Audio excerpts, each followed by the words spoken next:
berbentuk karangan, ya kan? Nah, ini akan berbentuk yang namanya karangan bebas. Atau yang sering kita ingat, sering kita lihat itu berbentuk paragraf ya. Nah, jadi kakak buat di sini selain karangan bebas, nama lainnya kita sebut sebagai paragraf. Oke, jadi antara bait dengan karangan bebas atau paragraf sama atau beda? Beda ya. Nah, jadi kalau bait itu per poin, pakai lari. Satu bait biasanya berapa baris nih? Satu bait biasanya ada yang 4 baris, ada yang 2 baris, begitu ya? Nah, itu bait. Nah, sedangkan kalau karangan bebas atau paragraf, nah ini contohnya ada cerpen, ada novel, gitu ya. Nah, jadi seperti ini bentuknya paragraf, beda dengan bentuk bait. Cocok ya? Oke, baik. Kalau drama bagaimana bentuknya? Sinetron, film. Ya, contohnya ya. Oke. Nah, di sini berbentuk percakapan, benar. Ya, berbentuk percakapan. Nah, atau dengan kata lain kita sebut juga dengan bentuk dialog ya. Iya. Baik. Nah, jadi sering ya kita lihat drama sinetron. Misalnya ada contoh nih, ada toko Ferel, ya kan? Jadi ada toko Ferel titik 2. Nanti toko Ferel berbicara dengan toko meja. Apa kata toko Ferel? Meja, kenapa kamu seperti itu? Kenapa kamu seperti itu? Tanda tanya. Baru kata toko meja jawabannya apa? Manusia. Ya, karena aku adalah manusia. Nah, itu yang disebut dengan contoh dari dialog atau percakapan singkat, hanya 2 baris. Oke, cocok ya. Baik, nah ini bentuk karya sastra secara umum. Nah, yang mau kita pelajari pada saat ini sesuai dengan bahi kita mau bahas. Nah, ini kakak buat dengan tanda tanya di sini. Oke, yaitu tentang sastra puisi. Begitu ya perkenalannya ya. Nah, jadi puisi itu sendiri dikenal dengan puisi lama dan puisi baru, kan begitu. Oke. Kakak mau buat kembali dengan bentuk seperti ini, turunan dari atas ya. Yuk, pusatkan kembali. Nah, jadi kita kenal dulu. Secara umum dari yang namanya jenis ya, jenis ke puisi ya. Secara umum aja dulu, kakak buat di sini. Puisi. Maka kita mengenal ada 2. Puisi lama dan puisi baru. Puisi baru. Ya, apa bedanya puisi lama dengan puisi baru? Secara umum, kalau misalnya puisi lama, adik-adik pernah membuat pantun? Pernah. Siapa punya pantun? Tutup botol. Kayak apa? Enggak ada. Nah, ya kan? Nah, itu pantun yang ala-ala Jarjit kan? Nah, itu pantunnya berapa baris satu bait? 2. Jadi seperti pantun tapi cuma 2 baris. Nah, itu kategori nanti puisi lama, yaitu kita sebut dengan yang namanya karmina. Jadi puisi singkat namanya, atau puisi kilat, atau pantunnya pantun kilat, puisi Jarjit. Apa tadi kepanjangannya? Ada Kak. Ada ya? Iya. 2, 3. Lanjutannya cakep. Oh ya, iya. Baik. Nah, jadi puisi-puisi seperti itu, apakah itu termasuk karangan Jarjit? Iya. Karangan Jarjit atau memang dianggap tidak ada pengarangnya, sama seperti pantun? Ikan gabus, ikan cepat, ikan cepat. Jawabannya? Baru.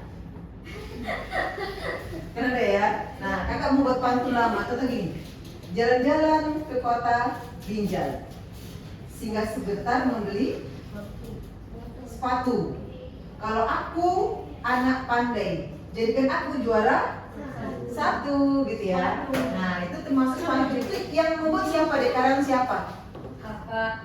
Kan di bawah tidak pernah. Baik, Kak, Miss Kiki nggak pernah gitu ya kan? Nah jadi itu yang nanti salah satunya disebut puisi lama. Kenapa dek? Nah biasanya bersifat anonim. Ya, bersifat anonim. Apa anonim? Itu tidak, nim itu nama. Berarti puisi ini artinya dia tidak memiliki penulis atau pengarang, ya kan? Tidak memiliki penulis atau pengarang. Bukan berarti tadi karya kakak, karena dianggap diciptakan bersama-sama. Nanti kita lihat puisi dari si Farel ya, atau pantun dari Farel. Kita suruh menciptakan puisi. Nah, baik, kira-kira seperti itu. Apalagi deh? Nah, dari sebuah puisi lama, biasanya dari segi bentuknya gimana deh? Bentuknya itu terikat ya. Nah, dalam contoh ya, dalam sebuah pantun, satu bait berapa baris? 4. Tidak boleh 3, tidak boleh 2, tidak boleh 5. Jadi satu baitnya harus 4. Itu salah satu yang dikatakan bentuk yang terikat, sudah ada aturan, ya, sudah ada aturannya.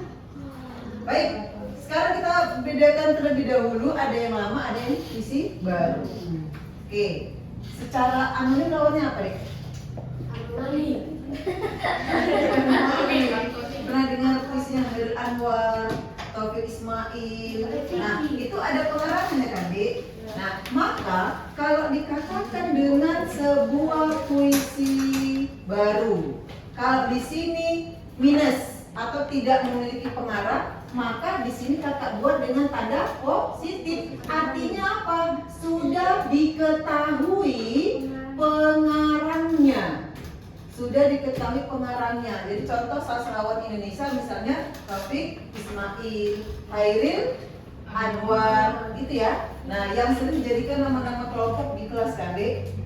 Ada ya? Ada. Baik. Nah, dari segi bentuk, biasanya bentuknya bagaimana, Dek? Bentuknya apa lawan terikat? Apa lawan terikat? Terbuka. Lawannya bebas ya. Nah, jadi bentuk bebas. Jadi dalam satu bait boleh 2, boleh 3 baris, 4 dan seterusnya. Sampai biasanya ada 10, ada 8 gitu ya. Oke, tapi kita hari ini khusus membahas yang namanya puisi lama, yaitu puisi rakyat. Kenapa disebut dengan puisi rakyat? Berarti yang menciptakan rakyat. Siapa itu? Kiki. Oh, Kiki ya. Oh, Farel ya. Iya, jadi disebut dengan tidak memiliki pengarang. Kenapa? Karena diciptakan bebas. Ya. Nah, mereka seperti itu, tidak diketahui pengarangnya. Baik, kita lanjut ke puisi rakyat. Salah satu dari puisi lama. Oke ya. Baik, pusatkan kembali deh. Kita mainkan di sini. Kakak mau buat dengan menggunakan poin yang kedua, ya. Nah, jadi ada yang namanya puisi rakyat. Baiklah, kita buat dulu ya. Puisi rakyat. Yuk, kenapa dikatakan puisi rakyat? Karena dibuat rakyat. Karena yang membuat ya, menciptakan ya. Jadi tidak diketahui penulisnya alias anonim. Tidak ya kan? Itu artinya tidak. Ini nama tidak diketahui nama atau pengarang. Oke, Kak? Bisa ya? Nah, kita mainkan di sini puisi rakyat, di mana puisi ini jadi salah satu karya sastra yang berbentuk puisi yang diciptakan rakyat alias tidak memiliki pengarang. Kira-kira seperti itu dia. Nah, puisi rakyat, kita ulang lagi ya. Kita ulang lagi di sini. Berarti yang pertama kita sebut dengan bersifat anonim. Anomali gitu ya. Nah, jadi bersifat anonim. Kemudian yang kedua. Yang kedua, dari segi bentuk kita ulang lagi dari sana. Berarti bentuknya udah pasti terikat. Kan gitu ya, Dek?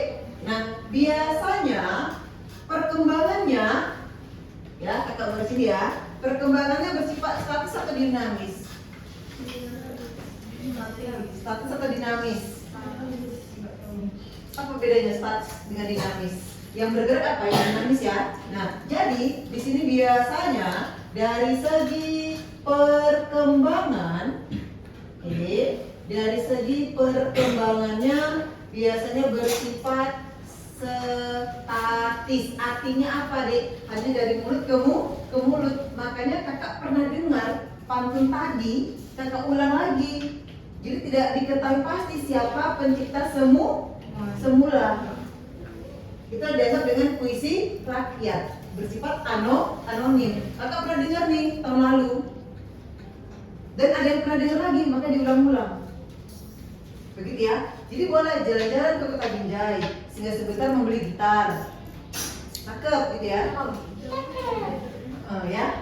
Next. Coba kita mau buat dari sebuah puisi rakyat di sini dari yang namanya jenis. Ada berapa jenis nih? 3. 3. Yang pertama, Puisi. prosa tapi Belum. kekarang bebas bukan. Ini kita khusus ke puisi saja, ya kan? Nah, jadi bentuknya lebih dari 3. Nah, jadi kakak buat sini puisi rakyat dari segi jenis. Ya, pusatkan kembali. Kakak buat di sini dengan paman. Ya, konsep kilatnya ya. Paman minta. Minta apa, Dek? Paman minta duit ya, udah banyak duitnya ya. Paman minta syagu. Nah, jadi paman minta syagu. Nah, dari segi jenis puisi rakyat, apa yang pertama? Pantun. Apa mannya? Herman. Mandi. Mannya ini mantra. Belum mandi ya, Vero ya. Oke, minnya apa deh tadi yang puisinya seperti Mir Jarji tadi? Karmina, jadi min ya. Tanya apa deh? Talibun. Ya, talibun. Syianya apa? Syair. Nah, syairnya kan tadi konsep kilatnya, singkatannya ya. Oke, gunya apa? Gula. Manis sekali, Pak, sudah jadi manis sekali ya. Oke, gunya gurinda. Itu dia. Ya, gurinda, bukan gurita ya. Oke, baik, kita mainkan dulu, kita berkenalan dengan ada apa? Paman minta syagu. Bukan syalalala ya. Nah, kita lihat di sini yang pertama kakak buat huruf A sama langsung di sini dengan menggunakan huruf B. Dek, dari paman minta syagu, apa yang sama? Dari segi ciri-cirinya, apa yang sama? Manin. Ya, coba di sini ada yang pertama namanya pantun. Pantun ini secara jumlah baris mirip dengan yang mana? Dengan yang dengan yang syair, syagu. Ya, dengan yang syair. Itu dia. Jadi untuk pa-nya tadi kita ambil yang pan. Ya, yang pantun dari pa. Kemudian syair kita ambil dari yang sya. Bukan syair lagi, jadi syair. Ini di sini yang memiliki kemiripan dari segi jumlah baris. Ya, pusatkan ya. Satu bait berapa baris di pantun? 4. Ini dari segi unsur ya. Coba kita mainkan ya. Nah, di pantun satu bait memiliki 4 baris. Ya.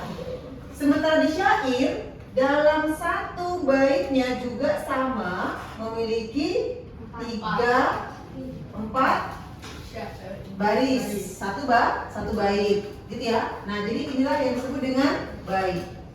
Baik.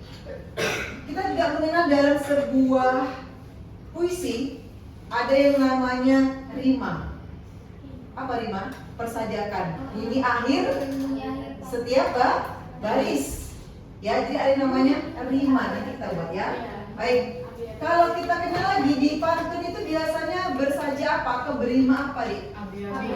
Iya, baris pertama dengan baris ketiga. Baris pertama dengan baris ketiga itu sama ya. Nah, ini dia. Kemudian baris kedua dengan baris keempat sama. Jadi dia AB, AB. Kalau di syair apa kalau di syair? Kalau di syair kok B, ya dia sama semua. A, dan A. Jadi setiap akhir baris bunyi sama. Jadi kalau ibaratnya akhirnya I semua, baris 1 sampai 4. Kalau R sama semua. Jadi kalau misalnya tadi yang jalan-jalan ke kota Binjai berarti I ya. Baris ke-1 dengan ketiga sama. Tadi Binjai di sini pandai sama-sama I. Di sini sepatu, di sini apa tadi juara 1. Jadi sama, gitu ya. Baik, apa lagi, Dek? Kalau di pantun baris kedua dan baris ke-1 dan kedua disebut apa? Sampiran. Benar ya? Kita sebut dengan sampiran. Baris ketiga dan keempat kita sebut dengan isi. Itu dia. Nah, sementara kalau di syair baris 1 sampai dengan keempat semuanya merupakan isi. Ya. Ini benar ya. Baik, kita sebut dengan yang namanya isi. Coba siapa yang punya contoh pantun? Kita buat contoh ya. Nanti punya pantun ya, kita buatin tadi. Jalan-jalan ke kebun tomat. Cakep. Terus singgah sebentar membeli terong. Kalau ada bertambah terong lagi gitu ya. Oke, kakak buatin tadi aja ya. Yang contoh yang awal kita buat. Baiklah, ini biasa kita orang Binjai sering jalan-jalan ini. Jalan-jalan. Mau ke Bandung? Boleh. Nanti ingat ya, barisnya sama ya. Ini karangan rakyat, artinya karangan bersama-sama. Jalan-jalan ke kota Bandung, boleh. Cakep gitu ya. Jalan-jalan ke kota Bandung. Dek cari nanti di baris yang ketiga, 4 ini isi. Ya. Terus tidak lupa membeli sampo. Bener ya, beli sampo jauhkan ke Bandung ya. Boleh, kita buat sama-sama. Ini namanya puisi rakyat ya, yang bersifat anonim tadi. Tidak lupa membeli sampo. Samponya apa nih? Membeli sampo ya. Baik, berarti baris ketiga harus yang berakhiran G, baris yang keempat harus yang berakhiran O. Coba sama-sama. Ini kita sebagai puisi rakyat menciptakan bersama-sama. Isinya, sebagai isi ini kan sampiran aja di perkenalan ya. Jadi pengantarnya, jadi isinya. Tidak lupa membeli sampo. Kalau Jalan-jalan ke Colorado. jangan jalan-jalan lagi, ini capek ya. Kalau kamu Tidak berjumpa dengan harus G. Kalau kamu anak yang ganteng, ya kan? Kalau kamu anak yang, jadi Bandung jadi ganteng ya. Kalau kamu anak yang ganteng, terus kamu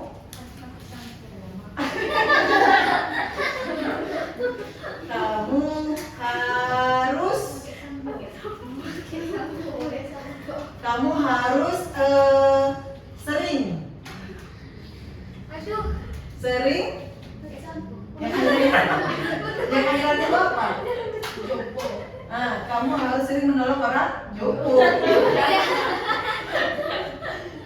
Menolong. Nah, ini tadi Jet menolong orang jompo ya. Oke. Ini pantun dadakan ini. Jompo. Oke, baik. Kita lihat. Kalau misalnya nanti kita lihat ya sesuai dengan jumlah kata. Jadi maksimalnya harus